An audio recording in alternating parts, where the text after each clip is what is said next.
हां. मी नेताजी कुंभार, प्राचार्य डी.एड. कॉलेज रत्नागिरी.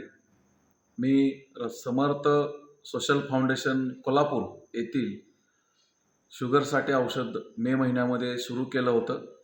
त्यांच्याकडून मी हे अँटॉक्स डी लिक्विड आणि अँटॉक्स टी हे आयुर्वेदिक पावडर की जो चहा त्याचा बनवून पिला जातो, असं मी मे महिन्यापासून औषध घेतोय. मे महिन्यामध्ये माझी शुगर जेवणापूर्वी 137 आणि जेवणानंतर 198 होती.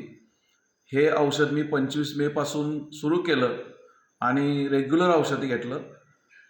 22 जूनला मी पुन्हा माझी शुगर टेस्ट केली. तेव्हा माझी शुगर नॉर्मल झाली, म्हणजे जेवणापूर्वी 112 आणि जेवणानंतर 135 झाली. त्यानंतर मी तसंच हे औषध कंटिन्यू केलं आणि आता जुलै महिन्याच्या 22 तारखेला पुन्हा एकदा शुगर मी टेस्ट केली, रँडम टेस्ट केली, तर त्याच्यामध्ये माझी शुगर नॉर्मल आली, ती 135 आली. म्हणून समर्थ सोशल फाउंडेशन यांचं हे जे अँटॉक्स डी आणि अँटॉक्स टी हे जे औषध आहे ते खूप चांगलं आहे असं मला वाटतं. धन्यवाद. नमस्कार.